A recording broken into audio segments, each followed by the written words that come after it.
everybody. This is S. Anthony Thomas. This is the S. Anthony Thomas Show. And what I want to talk to you about this time is, look, have you ever been in a situation where something you did turned out to put you in a situation where you felt completely embarrassed and it was all your fault and you had to pay the piper and you knew it was coming and you couldn't? I just embarrassed. I was just embarrassed. You know what? Forget this intro. I just want to tell you the story. Are you ready? Of course you are.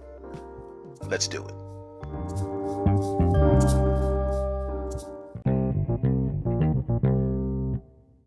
Hey guys, I'm back. We're back. And, you know, I, I want to see if you can relate to this. Have you ever just embarrassed yourself in a situation where you literally should not have embarrassed yourself at all? It was literally set up for you to win. You were actually winning, and then you look at the results you're getting and you realize, oh no, I stink. And not only do I stink in front of people.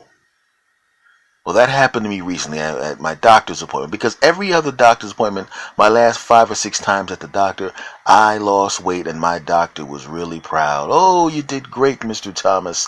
Look at that. You did great. Oh, you keep this up, it'll all be gone. You'll be back to being in shape. It's going to be fantastic, you know, and you'll be back to everything and going through all of that. But as I was heading back to the doctor's office, I didn't even want to step on the scale.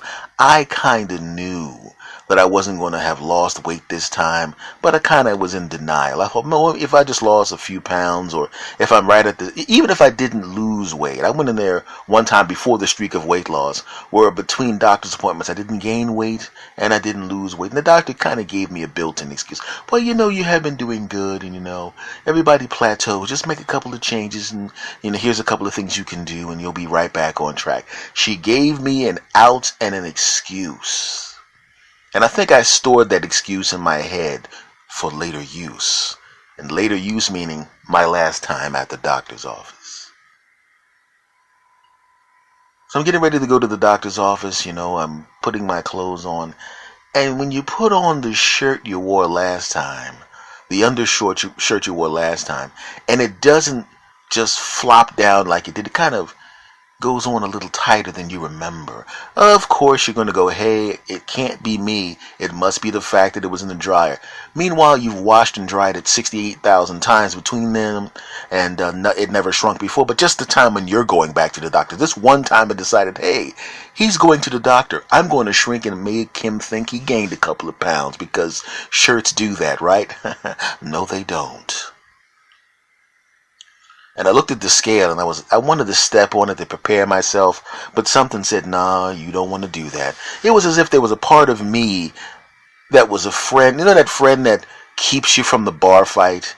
You know, I'm going to beat that guy down, and your friend goes, nah, dude, you don't want to do that. He can't explain why, but he explains to you later in the car that he didn't want you to fight that guy because that guy, he knows for a fact, is a professional mixed martial artist. Not anybody who'd be a household name, but he has enough skill to beat you into senselessness, and he didn't want to see that happen to you. Well, it was almost like a part of me was that guy. I was about to step on my scale at the house, and a part of me went, nah, dude, you don't want to do that. I think it was my subconscious mind looking into the mirror as my t-shirt didn't fit the way it was supposed to. And I'm thinking, well, all right, I'll go to the doctor's. I know I didn't gain any weight. I mean, every other time I went to the doctor, I lost weight. I'm pretty sure I lost weight this time, too. Lying to myself.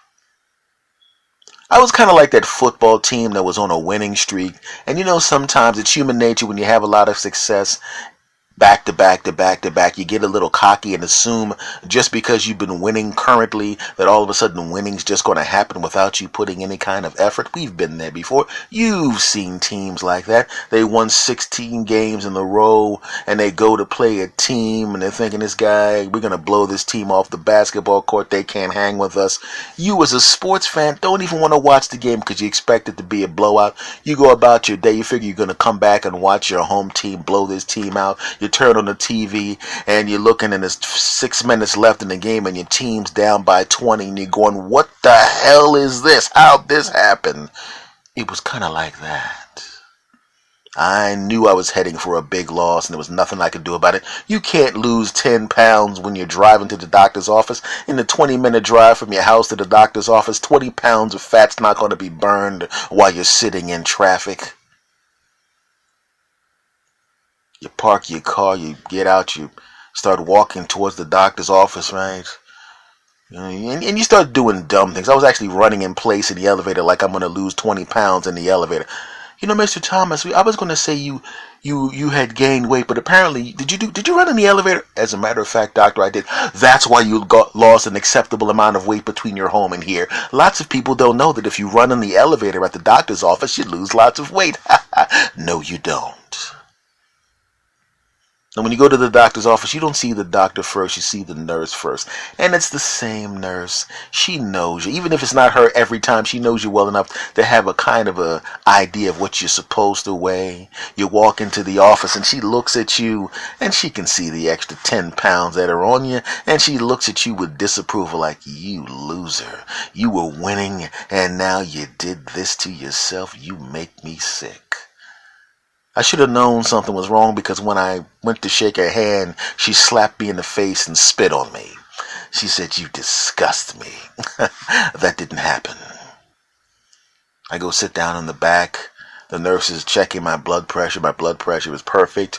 Well, if my blood pressure is perfect, my blood pressure's been perfect for years. If my blood pressure is perfect, that must mean everything else is going well. She checks my temperature, puts the thing in the mouth, and then that's perfect as well. Well, if my blood pressure is perfect, my blood test is perfect, and that's perfect, I'm pretty sure that I didn't gain weight, no matter what this lying tight t-shirt under my shirt is saying. I step on the scale. Oh. Why do you have to slide that thing so far to the right? Any way that you get to... Let me take my phone out of my pocket. I'm pretty sure that's 10 pounds right there, right? My little cell phone. I'll put that's not 10 pounds. And she's sliding the thing over more and more. And I'm going, oh. I'm used to her sliding the thing to the left. Like, hey, you're doing well. Right? Even her voice. Hey, Mr. Thomas. Hey, Mr. Thomas. All right. This time, Mr. Thomas. Oh. And she's looking at me, and I can see her shaking her head, and she catches me looking at her, and she catches me catching her shaking her head, and she tries to act like she's shaking her head at something else. She's not shaking her head at something else, right? I step off the scale, she's still shaking her head. I sit down, she looks at me, right, and she's typing something into the computer, and I go, okay, and she tells me the weight. You gained 8 pounds, Mr. Thomas. Oh. We'll be back right after this short break. And now, back to the show. Oh. Then she slapped me and spit on me again out of disgust. She did not do that. The doctor will be coming in to see you soon, Mr. Thomas. Okay. I walk out. I'm sorry, I didn't walk out. I should have walked out. She walks out. And normally the doctor comes in right away. But for some reason, this time the doctor takes about 10 minutes to come in. Is it a coincidence? Maybe she's doing something. I don't know. Right? The doctor normally has a smile on her face when she walks into the room and sees me. Hey, Mr. Thomas, hey! This time she walks in and she looks at me and she goes, could you come in for a minute? I walk over to the door. Then her and the nurse both slap me and spit on me. Okay, that also did not happen. It just felt that way by the way they were looking at me. I just sat down. The doctor comes in. She sits down. And normally she sits in the chair. She kind of plops into the chair, turns to me, and we start to laughing and joking and everything like that, right? Not this time. She sits in the chair, reading a note. She has a little bit of a look on her face like, Apparently the nurse hadn't ratted me out. She just put everything in the notes, right? And she's nodding her head. She sees the blood pressure. Great. She sees the blood work. Fantastic. She sees this. Oh, that's great. She sees that. And of course, the weight's at the bottom of the file. I wish it was at the top of the file just to get it over with. But no, it's not. It's at the bottom of the file. So I had positive momentum going. And then all of a sudden, she sees the weight plus ace.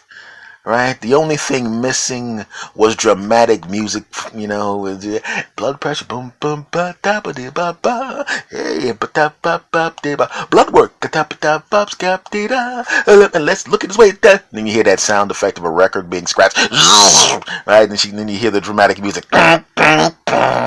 And then you see the look on her face, and she turns her face slowly, towards me. It's the kind of, you ever watch one of those movies where the bad guy is just about to tell the hero he's going to kill him? He walks in. So what are you going to do, Jim? You can't stop me. Dun, dun, dun. And he turns his head. Oh, we'll stop you, Mr. Bond. We'll stop you right now. And then tries to kill him. Well, that's the look she gave me. Oh. It's so different than the look I'm used to getting where she looks over and smiles. You did it again, Mr. Thomas. And I'm figuring she's going to give me, one of those pep talks that time several visits way back. That one time I didn't gain weight and I didn't lose weight. But this time she just kind of gives me the standard.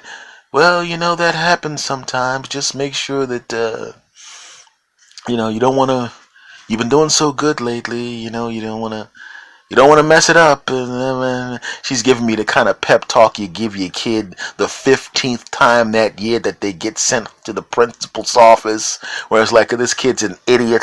I'm just going to ride this punk kid out to 18 years old, and if he makes it to college, I'll make sure he goes on campus so I don't have to look at him. I'll just write the checks and pick up the phone once a week, and I'll be one of the parents that doesn't mind that his punk kid doesn't call that much. To heck with him. That's the way she looked at me and sounded towards me. Oh, I miss my doctor's smile. I miss that approving sound in her voice. I miss when the nurse would give me that thumbs up with her eyes 'cause I did it again. But now I feel it. I remember watching a football game where one team was supposed to win and another team was a good team, but you figured if you're at home you're supposed to win, and the team that was supposed to win blew it, right? Like maybe you're the field goal kicker that missed the 25-yard field goal with 1 second left on the clock, or you're a wide receiver that's wide open and the quarterback throws the ball, and then you are so wide open that the fans are already in the stands cheering and pumping their fists and getting ready. The ball's still in the air. Maybe I should just get to the parade route at 5:30 a.m. I know it's going to be cold outside, but I know one thing: I got to make sure I get there because I know there's going to be a whole lot of people there, and I want to make sure that he drops the ball.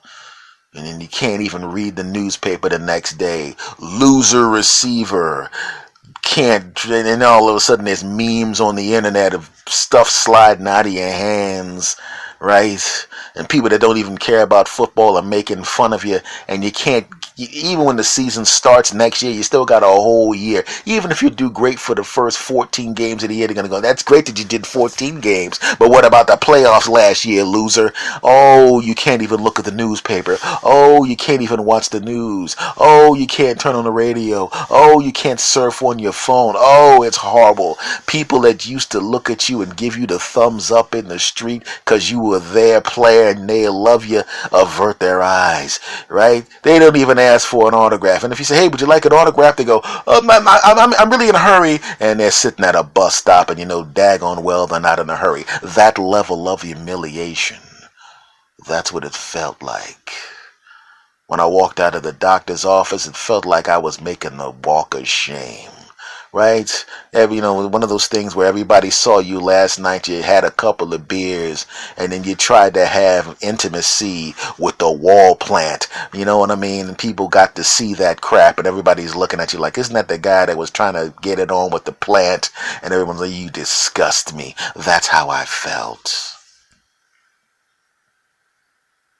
And I can't have that. It felt so bad. It's been a couple of days and I still feel like crap. I know the doctor and the nurses have all gone about their business. They're not thinking of me right now. They're not even going to start thinking about me until they see my name on the schedule the next time I go back. But I can't stop thinking about it. I just don't want to feel so humiliated. I mean, that is one of the most humiliating events of my life, and now I'm telling my audience in several countries about it. What the hell am I doing? Oh, that's all right. I love you guys, so I don't mind sharing this with you. So I'm going to put some pressure on myself. I'm going to make sure that the next time I go back to the doctor's office, I'm back on the weight loss fitness winning streak. Yeah.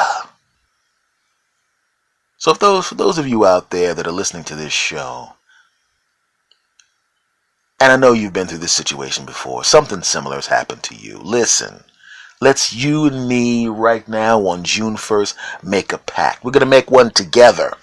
I'm going to go back to losing buttocks and getting back in shape, and whatever kind of crap you're trying to fight against, you're going to go back to getting on the winning streak too. Yeah, that's right. Me and you, we're going to win, damn it. Why are they bringing in cupcakes? I hate my family. What kind of crap is that? Can't you hear me recording this podcast talking about how I got a lot of skinny people in the family. They're evil. Skinny people are evil. Oh. See you again next time, guys. Thanks.